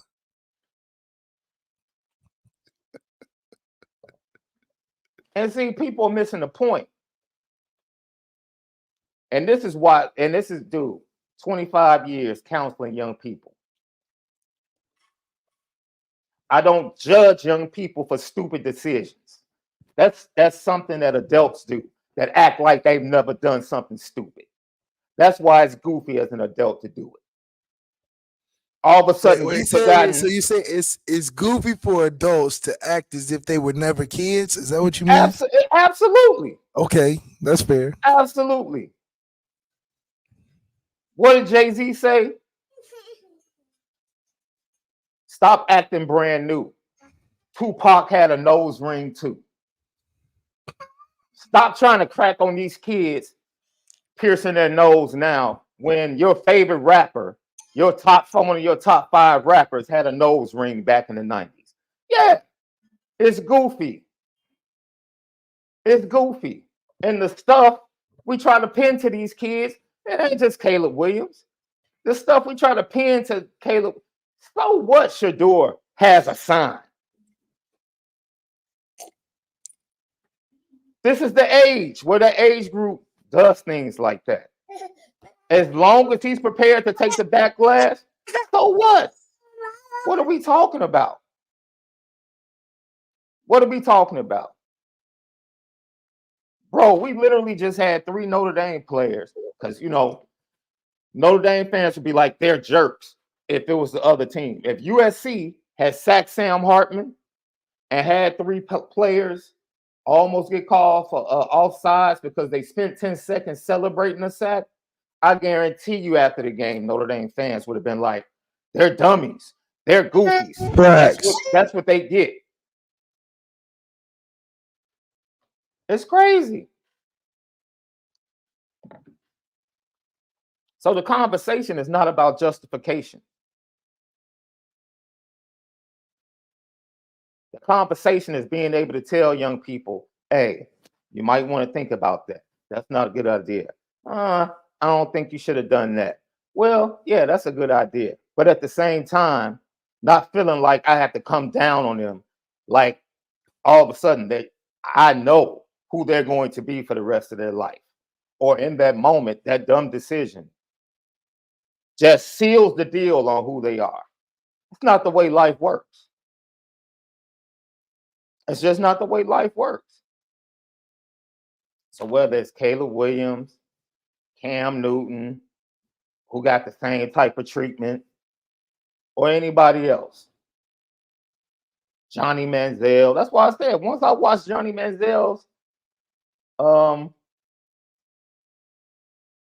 documentary, I was like, that dude wasn't a jerk. He just made bad decisions, bro, and the dominoes kept falling.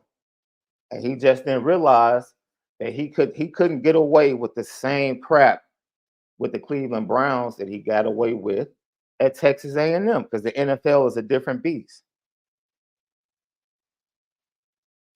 But Johnny Manziel changed his life, and I'm happy for him.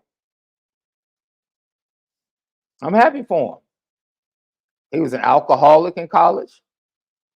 Does that make him a jerk, or does that make him trouble? Because most people would judge the alcoholism.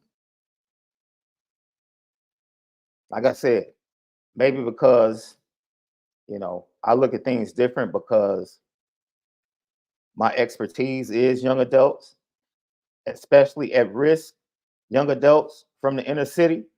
And that's pretty much who I've dealt with over the past 20 years. But it's like, yo, stop. Right now, most people watching the show or either in the chat have a Caleb Williams in their family. They have a Caleb Williams in their family. A 17, 18, 19-year-old that's probably doing some stupid stuff right now.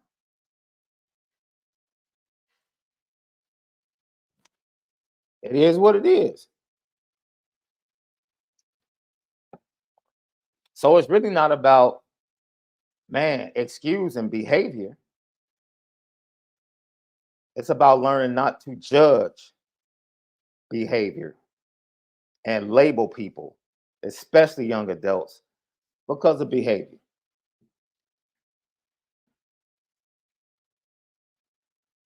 So that's part of the problem with the educational system in the inner cities. If we're gonna keep it 100, they love labeling kids that are like 4 or 5 years old. They love labeling them, putting things in their files, and just going crazy with it.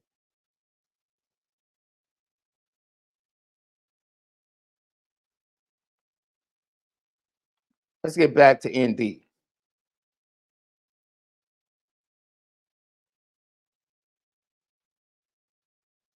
Who is your mid-season MVP? Who is your mid-season MVP?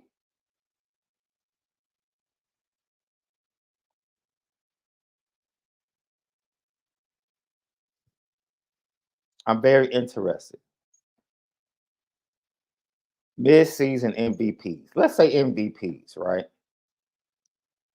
midseason MVPs, offensively and defensively. It probably was a runaway early on because it was like Aldrich Estime and then everybody else was behind him, right?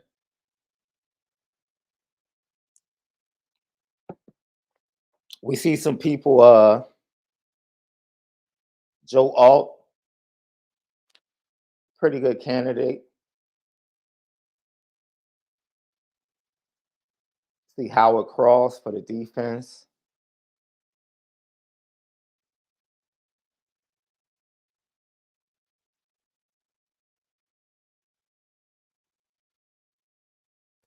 I'm not gonna lie. The Joe Alt getting beat by that Louisville defender changed a lot for me. I'm not gonna lie, it was upsetting. But left, see, that's what I'm talking about. You can't judge him by that one play. Every offensive lineman has been embarrassed, bro. Now you didn't exactly expect it in his last season, maybe his freshman year. So I get it, but I don't know, left. I don't know. It sent a bad taste in my mouth for sure. It's like, how you give that up to? Hey, it's just one play, dude. It's one play. It's one play, man. So offensively, who are we gonna give it to? Wait, Zach Martin and Ronnie Stanley didn't give up a sack their senior year. You comparing them to Zach Martin? I don't even know if Joe Alt's better than Ronnie Stanley. To keep it a buck. Well, Ronnie Stanley is the top tackle of all time now in Notre Dame history. That's what I'm saying. And as good as Alt has been, where does he rank? Man, that could be another question. As good as Alt has been, where would you rank him amongst the left tackles that played in Notre Dame? He's got to be top 5. Ronnie Stanley has $100 million for blocking people across from me. So does Zach Martin. So that right there got to qualify you as top 2, right? Aaron Taylor's up there. Mm-hmm. You know, we got some guys now. Hell, Nick Martin's up there. You wouldn't give no credit to Sam Mustipher, but Sam Mustipher got a lot of skin in the game. Yeah. Because of what he did with the Chicago Bears, man. That Louisville game was one of Joe Alt's worst games. Like he got knocked on his butt, and then he got beat for a sack in the fourth quarter. So in the fourth quarter, yeah, that's he wanted to keep that film away, like throw it in the garbage. Absolutely throw it in the garbage. Yeah, where would he rank amongst the tackles in Notre Dame history? Blake Fisher, top 5. Top 5 at right tackle? Yeah. You don't think so? Because right tackle might not be as. McGlinchey was left tackle. Ronnie was left tackle. Right. Those, solidified. But right tackle has been who? Robert Hainsey. Josh Lugg started there. The guy from the Dolphins. Eichenberg. Eichenberg was a right tackle. I would have to go back and see who the right tackles were for Lou. I just don't know him right off top. But I mean, you could probably argue that Blake Fisher is one of the top 5 right tackles. You probably top 5. He started as a freshman. You got to be in there. You started as a freshman. Dean Brown was. Dean Brown got better over time.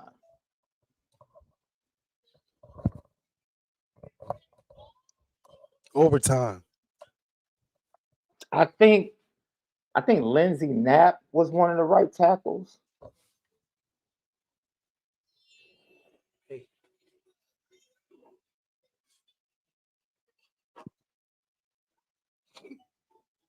I think Tim Ruddy actually played 3 positions on the offensive line. He played center, guard, and tackle. That's right. Andy Heck was a right tackle, I believe. That's a good call. Andy Heck, and he ended up having a pretty good NFL career too. Andy Heck might be number 1, unless we dig like way back to like the 70s and the 60s.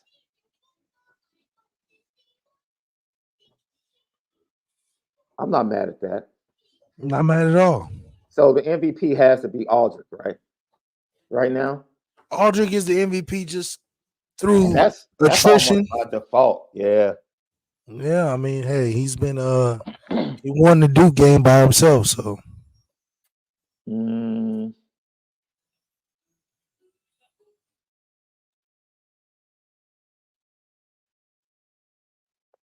Heck, Jeremiah Love might get top 5 votes for MVP. Seeing that he's been the most explosive offensive player on the field. So we'll give it to Aldridge. We'll give it to Aldridge. Defensive player.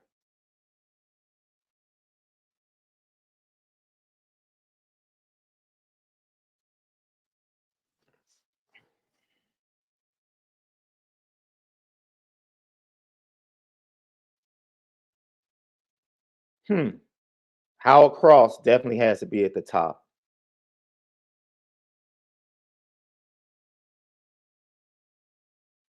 Cam Hart has been phenomenal.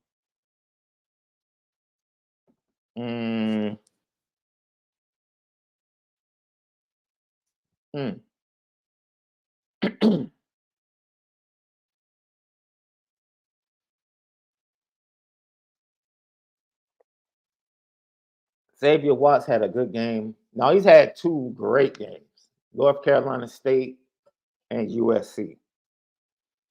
I don't know if he's been as consistent as Howard Cross, though. no. Howard Cross from game 1 has been, I'll say it again, dude. When your defensive tackle is leading the team in tackles,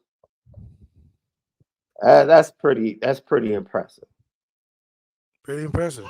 It is. I was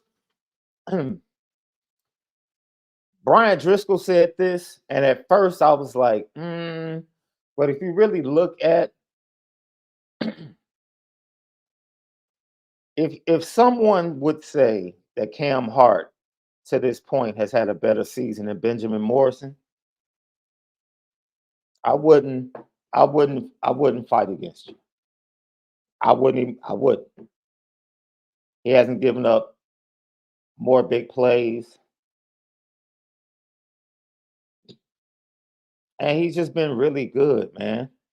He's been really good. Yeah.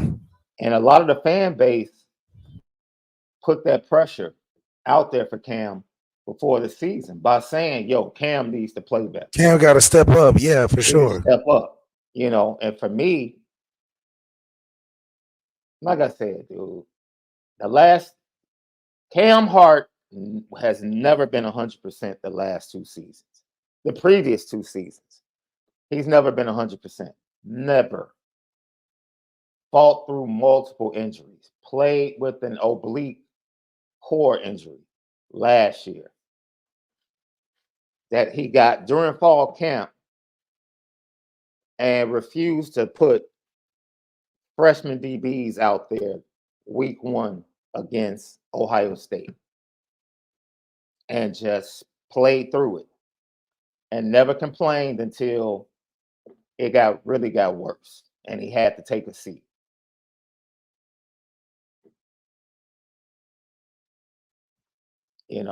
So that's why I would always defend him, because I knew, like, you can't expect him to be at the top of his game when this dude is hurt. He's 80% at one of the most difficult positions. So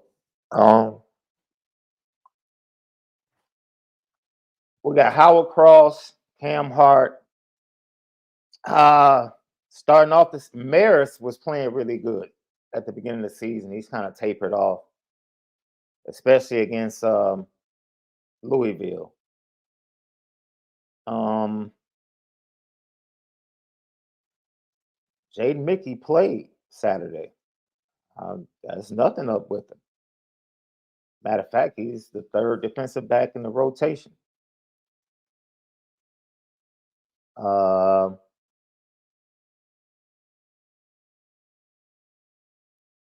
Yeah.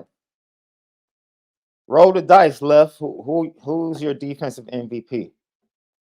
Defensive MVP is definitely, in my opinion, Howard Cross right now, just from a stats position, being able to be the leading tackler and just coming out of nowhere. I think he has something to prove, and he's definitely proven it this year.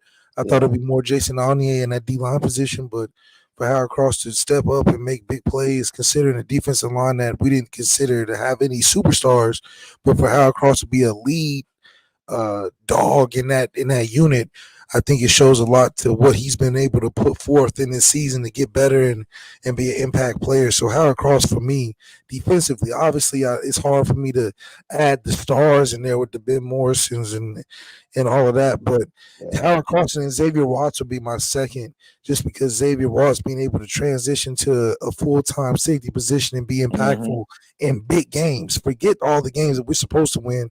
What are you doing in games that we're not supposed to win? And Xavier Watts stood out to me, and he balled out last year against USC and did the same. And so I think he deserves some credit.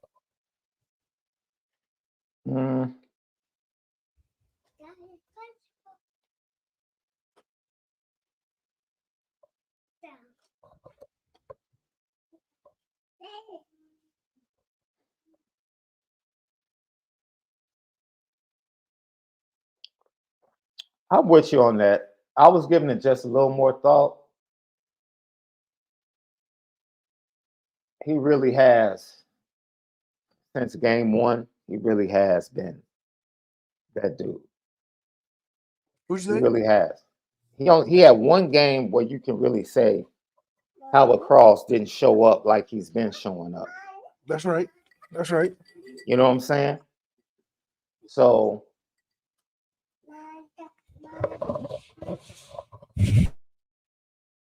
yeah, Xavier Watts, with the North Carolina State and USC games, dude, it was bananas. Yeah. Like you said, Cam Hart. Benjamin Morrison is Benjamin Morrison, but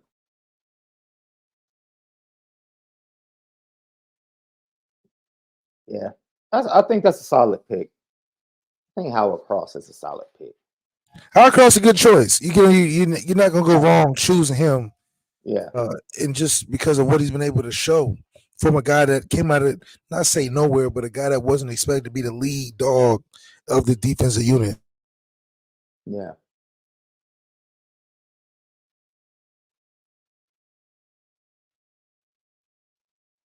So I went back because on the broadcast, I heard the commentators say Al Golden used the game plan they had for Pat Mahomes for Caleb Williams.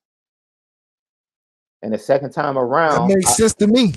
The second time around, I recognized it because Cincinnati, they rush Patrick Mahomes. Corralled the line. Right. And they get pushed just up uncomfortable. Yeah, we ain't trying to attack you. No. We're just trying to get close enough to affect what you're doing, because we don't want you to necessarily run out the pocket, but we want you to feel like you can't finish your throws because the middle pressure is getting to you, and And the also corral usual the line of lanes, scrimmage. yes, the usual lanes you usually have to get Right, off. the usual lane. You're corralling the line. You just got Right. guys up front. You can only do that with a good secondary. And fortunately for us, we have a good secondary to be able to cover a lot of the vulnerable spots when you're trying to create schemes to create pressure. And I Mm-hmm. think it worked very effectively, just showing, just like Riley Leonard, giving him a bunch of different things he haven't seen before definitely will affect the way you're processing information, and especially when you're so used to having the routine 5 or 6 plays that they run so often, but Mm-hmm. against looks they never seen before. It caused some confusion and got Caleb off his rocker. But it shows to where USC really lacks in diversity when it comes to game plan against things they haven't seen before. And so it was a style that makes fights, and we just had a better style at that point. So, and if you let him out, that was the first thing. The second thing they did, if he's going to scramble, force him to his left. That's right. They did it all night. They rarely allowed him to get out to his right. Every time he scrambled, it would be to his left. So, or either backing up.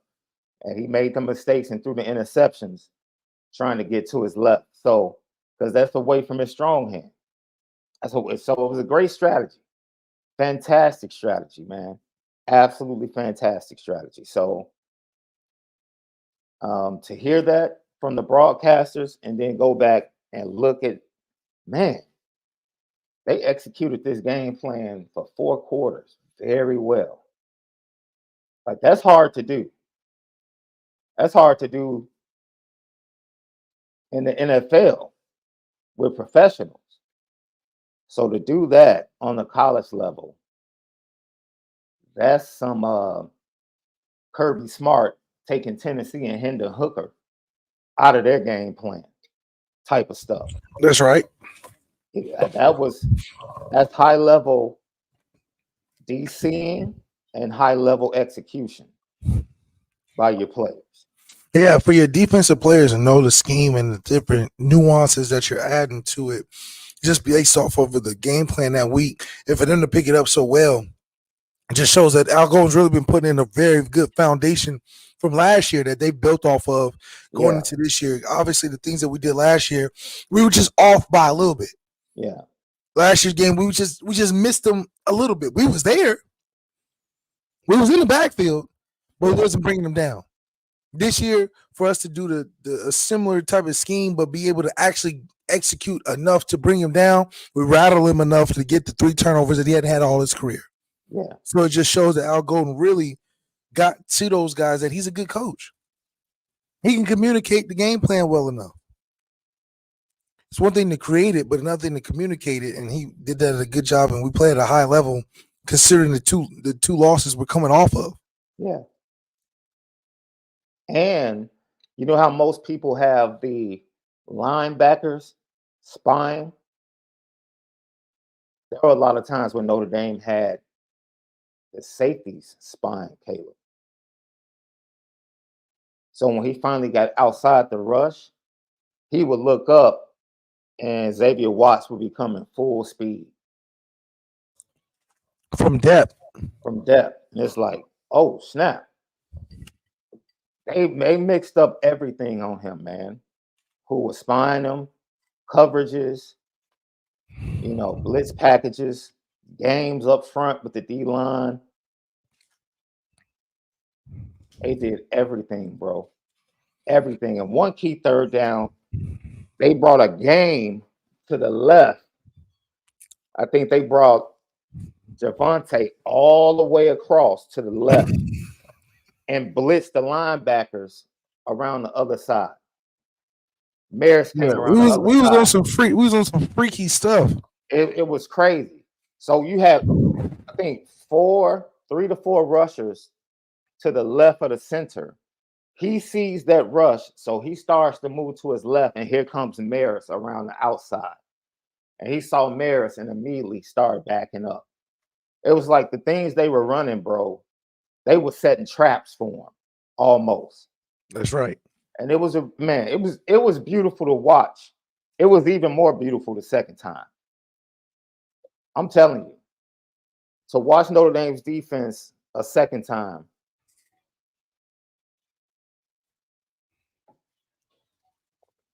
Yo, Boubacar Traore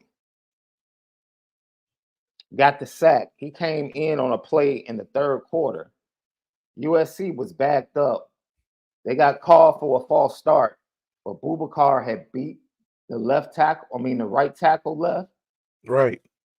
They threw the flag, and Boubacar was next to Caleb Williams, and he started talking trash.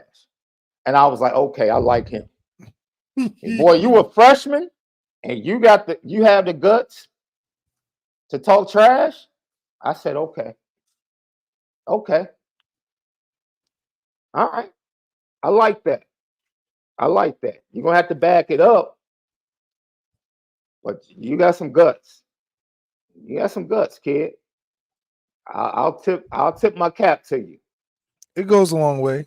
He probably told him, you know, I would have had you another for a second sack, right? Like the flag doesn't matter. I had you. I love stuff like that. Love it. Love it. Give me your freshman of the year to this point. I think this is a runaway. It's definitely Rico. You're out of your mind. You're out of your mind. You saying Jeremiah Love? It's not even close. But Jeremiah Love, what's been the game-changing plays he's made? What? Rico at least caught the game-tying touchdown against Ohio State. I'll give you that. I mean, in terms of just impact on the season, obviously Jeremiah Love is the better player in the long run. Okay. As long as you admit that, I'm cool. I would take him in the draft before Rico, yes. Okay. But Rico has shown the more impactful plays in the season than Jeremiah Love, even though Jeremiah Love easily is the most talented guy that we have on the roster. Dude, that's because they play Rico. If they play Jeremiah Love more, he would.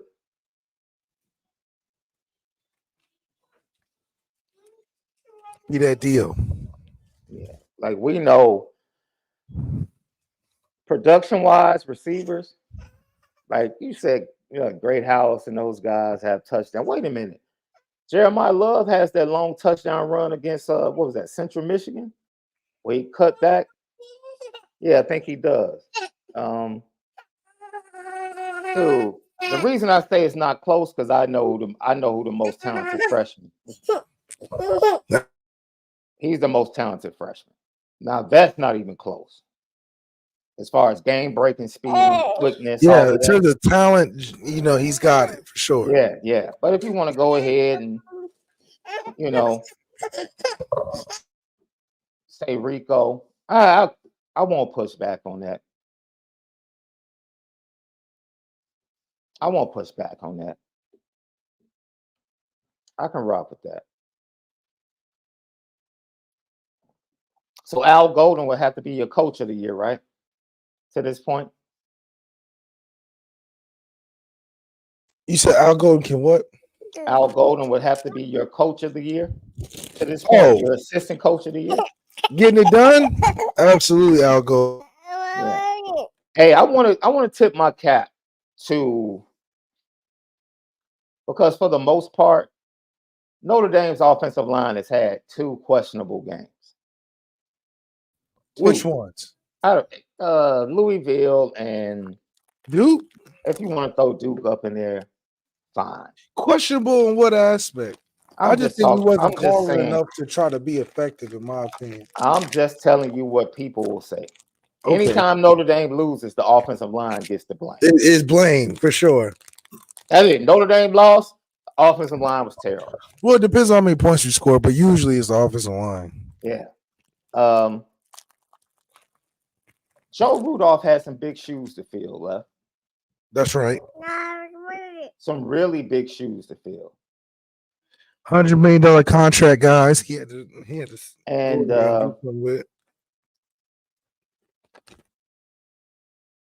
I think Joe Rudolph has performed quite well as the O-line coach. He's recruiting his butt off. Absolutely. He's recruiting his tail off. And I think he's done a pretty good job. Overall, yeah. In comparison to what he was asked to replace, absolutely. Yeah, yeah. I think he's done a pretty good job. And the chat is right. Al Washington has done a really good job with the defensive line this year.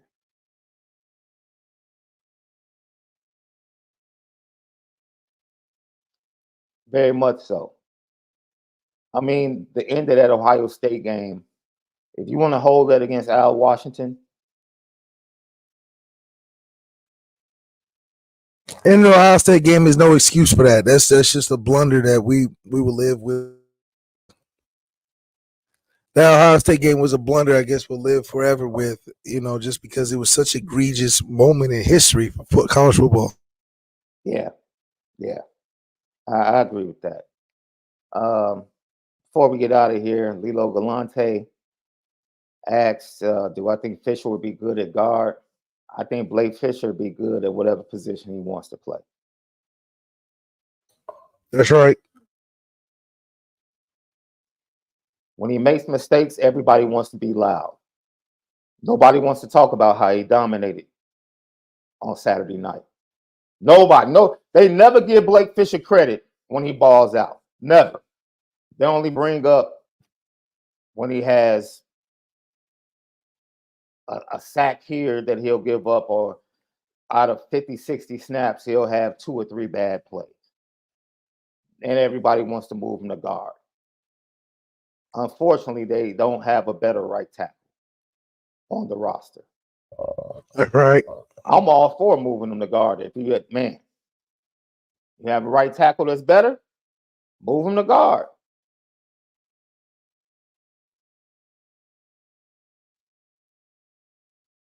Move him to guard. Until then, I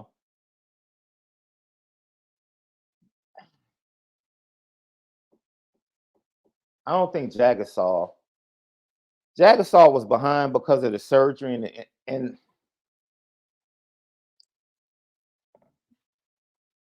he had to wait 2 extra weeks, right? He hurt himself practicing for the upcoming wrestling season. Then he missed early enrollee, I think by 2 days. So by not being an early enrollee, he had to deal with people and doctors outside of Notre Dame. So Notre Dame literally recommended the doctors to do his surgery and the people to do his rehab.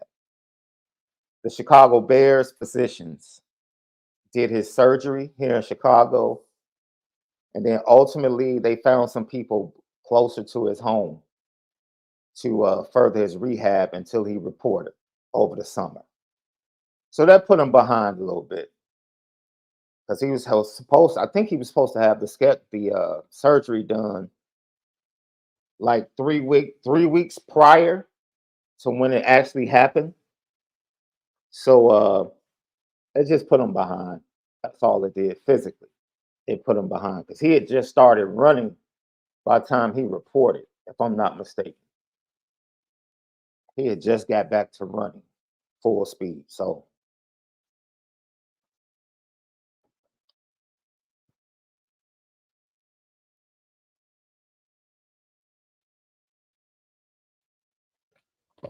That's right.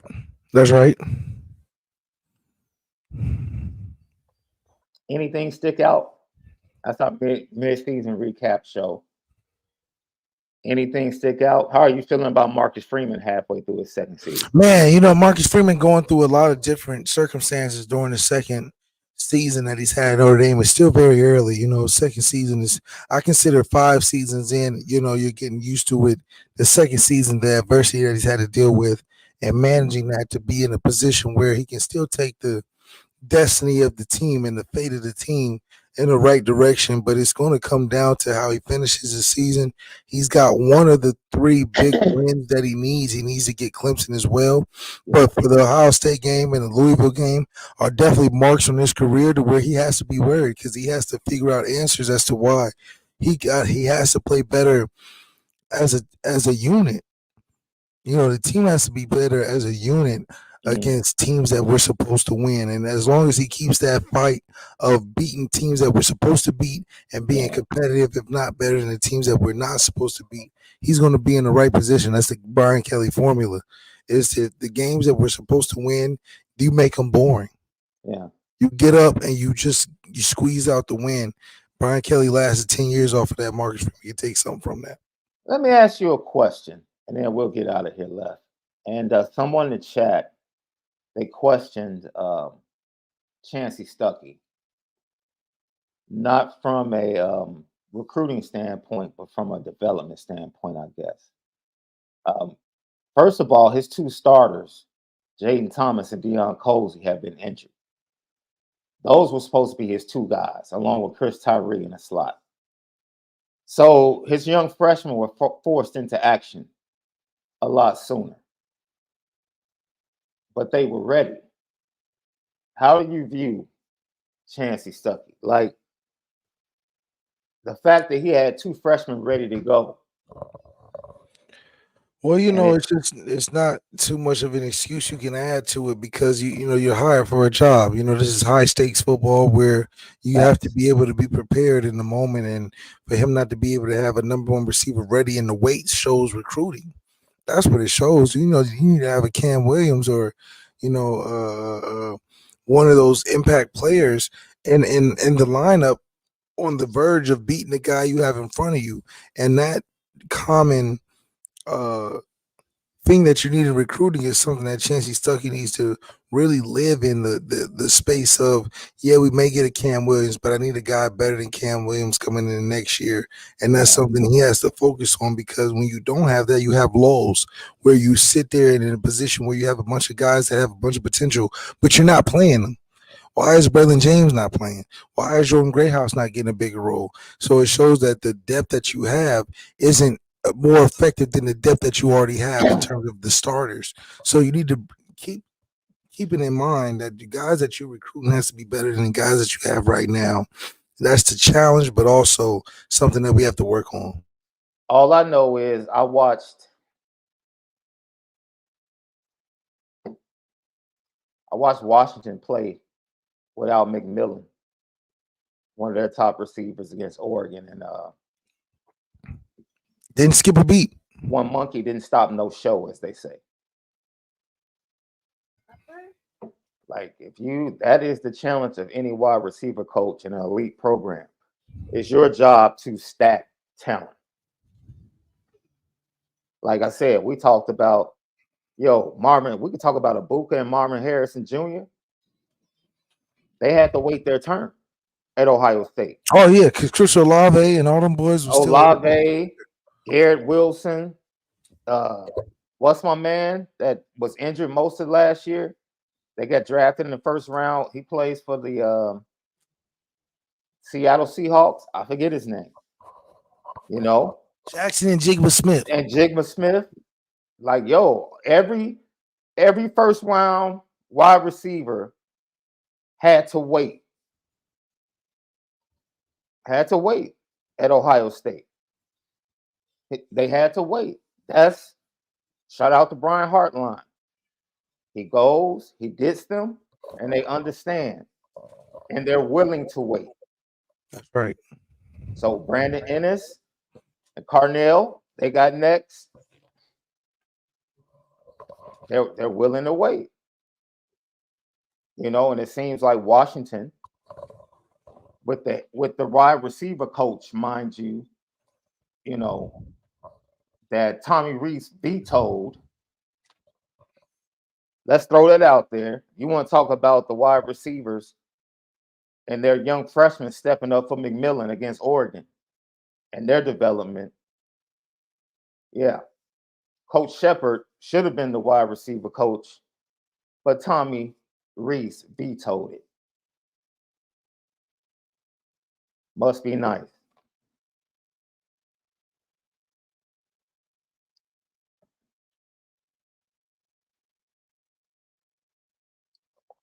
I think you disconnected your mic again, bro.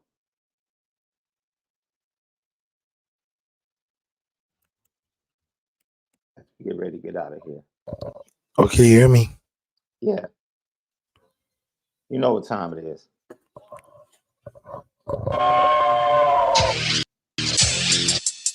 Petticoat. Petticoat. Petticoat Junction. It's time to get petty. Oh, we did a good job executing. Are you upset with something? And fire up the Petticoat Junction train. I just don't like you. You don't? No. What is today's petty story? Petty Junction.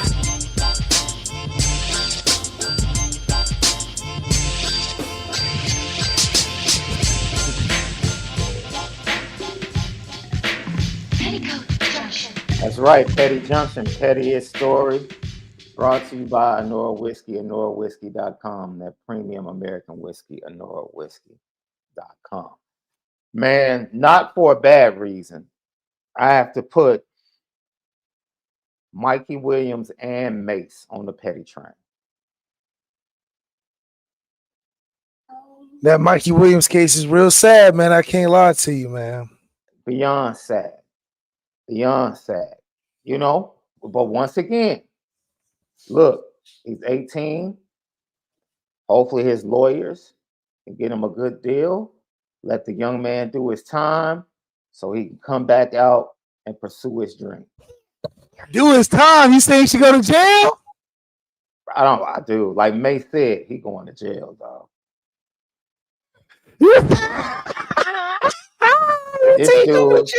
This dude is quoting rap lyrics from Rilo, disrespecting the DA and the judge in the case. Bro, you going to jail, bro. Man, what don't send him to the gulag. Don't send him to the gulag. Like Denzel said in Training Day, Pelican Bay, boy. Pelican Bay. You said he going to Pelican Bay? He gonna be hooping. Pelican Bay. Shoe contract. That's what Denzel said, right? Man. Young man's in trouble, left. Shoe program, right? Shoe program. Pelican Bay.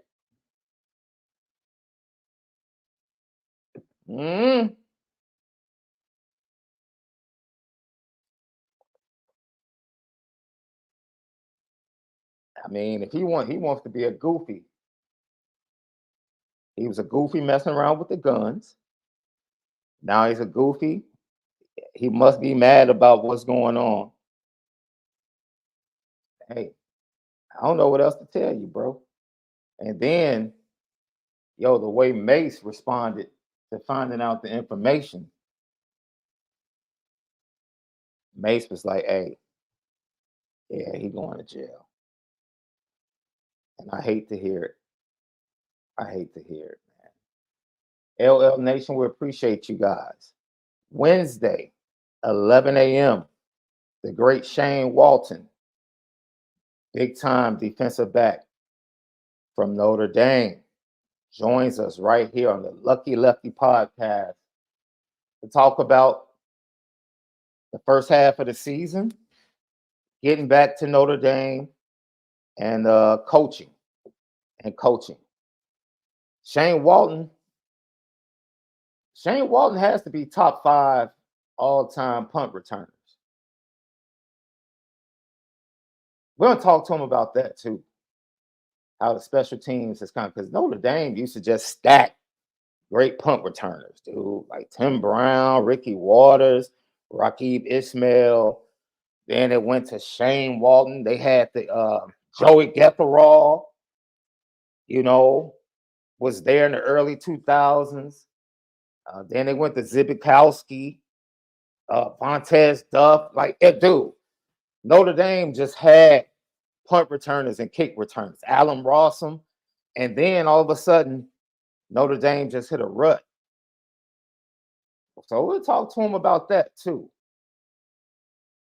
Like the makings of a big time returner in the kick return game and the punt return game. Well, it should be fun. 11 o'clock, start of the show. Shane Walton, he'll be with us. And a matter of fact, that's Wednesday at 11. So MALIK, at that point in time, will be in Houston because he's calling a game on Wednesday night for Sam Houston State. So, yeah, you're right. CJ, no.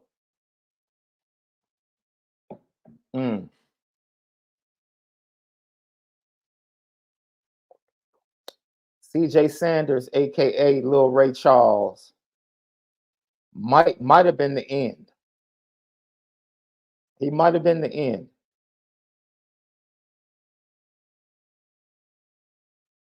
Yeah, he might have been the end. And I'm sorry to end this on this note because you guys, man, you've been great. Great conversation in the chat. The only negative about the USC game is that we got to deal with that darn Zachariah Branch for 2 more seasons, y'all. Man, they put that sucker in the slot, the backfield, screens, toss plays, special teams.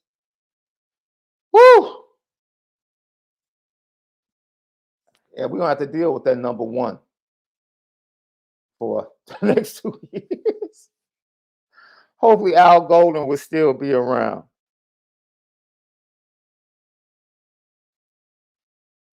So we'll see you guys tomorrow, another edition.